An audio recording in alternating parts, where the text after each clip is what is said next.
नमस्कार विद्यार्थी मित्रों, आज हम एक भिखारी की आत्मकथा समझेंगे। आत्मकथा आत्मकथा किसको कहते हैं? आत्मकथा यानी कि कोई भी वस्तु हो या व्यक्ति हो, वह अपने जीवन के बारे में और अपने पुराने यानी कि बीते हुए कल के बारे में जो हमें कहता है उसे आत्मकथा कहते हैं। आत्मकथा यानी कि हम अपने बारे में हमारी क्या राय है, हम क्या सोचते हैं, हमें क्या क्या अनुभव हुए हैं, इसके बारे में किसी और को बताना, उसको आत्मकथा कहते हैं। आत्मकथा यानी कि अपने आप का वर्णन, कथा यानी कि कहानी, એટલે કે આપણે વાર્તાની જેમ આપણા જીવનને કોઈને કહીએ એને આત્મકથા કહેવામાં આવે છે। તો આપણે જોઈએ, પૂર્વ जीवन, अनाथ होना, अपंग बनना, इस जीवन से छुटकारा दिलाने की प्रार्थना।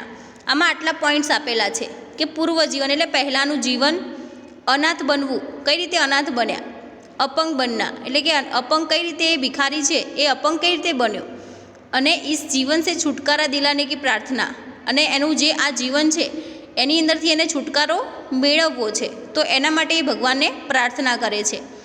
तो आनी अंदर भिखारी एनी आत्मकथा कहे छे, एने कई जाते ज ए भीख मागवा नथी बैठो, परंतु एनी अमुक एवी परिस्थिति उद्भवी छे के एने भीख मागवानो वारो आव्यो छे। नहींतर आवुं काम करवुं कोने गमे? कोईने पण न गमे। तो आपणे जोईए, मैं एक भिखारी हूँ। अहींया भिखारी एनी आत्मकथा कहे छे माटे ए एनुं ज कहेशे, एटले ए कहे छे के हूँ एक भिखारी छूँ। आज मेरे जीवन में दुख, दर्द और अपमान के सिवा और कुछ नहीं है। ए कहे छे के आजे मारा जीवन में दुख, दर्द अने अपमानना सिवाय बीजू कशुं ज नथी, परंतु किसी समय मैं भी एक खाते पीते परिवार की इकलौती संतान था। ए कहे छे परंतु के कोई समय एटले के पहलाना समय में हूँ पण एक खाता पीता घरनो एटले के समृद्ध परिवारनो एक इकलौतुं बाळक ज हतुं। हूँ माँ बाप की आँखों का तारा था। माँ बाप की आँखों का तारा यानी कि बहुत प्यारा, कि एना मम्मी पप्पानो खूब ज वहालो हतो। मेरे पिता एक साधारण किसान थे। मारा पिताजी हता एक साधारण सामान्य खेडूत हता। मैं 10 वर्ष का था तब हमारे प्रदेश में भयंकर वर्षा हुई। ए कहे छे कि ज्यारे हूँ 10 वर्षनो थयो त्यारे अमारा प्रदेश में भयंकर एटले के खूब ज वरसाद थयो।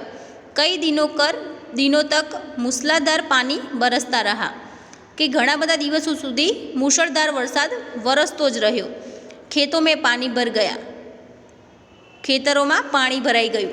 खेती चौपट हो गई, खेती पण नष्ट थई गई। हमारा घर भी गिर गया अने एनु घर पण पड़ी गયું। उसी में मेरे माता पिता भी चल बस अने एनी एक घर पड़ी गયું, एनी साथे ज एना माता पिता पण मृत्यु पाम्या। मैं एकदम अनाथ हो गया અને કહે છે કે હું પણ અચાનક એકદમ અનાથ થઈ ગયો। मैं पास के शहर की ओर चल पड़ा અને પછી હું બાજુના એક શહેરની तरफ निकली पड़ो। रास्ते में सड़क दुर्घटना में मैं अपना एक पैर खो बैठा અને કે રસ્તામાં दुर्घटना थई એટલે કે અકસ્માત થયો। એમાં એનો એક पग खोई दीधो, एनो मतलब कि एनो एक पग कपाई गयो। अब मैं अनाथ के अलावा अपंग भी हो गया। भिखारी कहे छे कि हवे हूँ अनाथ तो हतो ज अने एना सिवाय हूँ अपंग पण बनी गयो।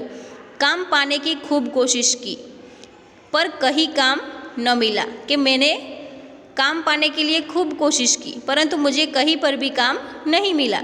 अब तो भीख मांगने के सिवा और कोई चारा न था, अने कि हवे तो भीख मांगवा सिवाय मारी पासे कोई बीजो ऑप्शन ज नतो, बीजो कोई विकल्प ज नतो। तब से राम मंदिर के बाहर बैठकर भीख मांग रहा हूँ। अने कहे छे कि त्यारथी ज के हूँ राम मंदिरना बाजू बहार बेसी अने भीख मांगी रह्यो छूँ। फूटपाथ ही मेरा बिछोना है और आकाश ओढ़ना।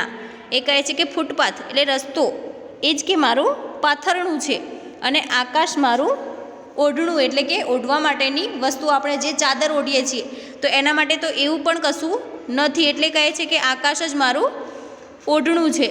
राम जी से रोज़ प्रार्थना करता हूँ, मेरे जीवन को जल्दी ही पूर्ण विराम लगा दे तो अच्छा. એ દરરોજ ભગવાનને એ જ પ્રાર્થના કરે છે કે મારા જીવનને જલ્દીથી એ પૂર્ણ વિરામ લગાવે, એટલે કે મને હવે મૃત્યુ આપી દે તો સારું. એને આવી જિંદગી ગમતી પણ નથી. તો આવી રીતે આત્મકથા, ભિખારીની આત્મકથા તમારે એક્ઝામમાં પૂછાય તો આવી રીતે આપણે લખી શકીએ.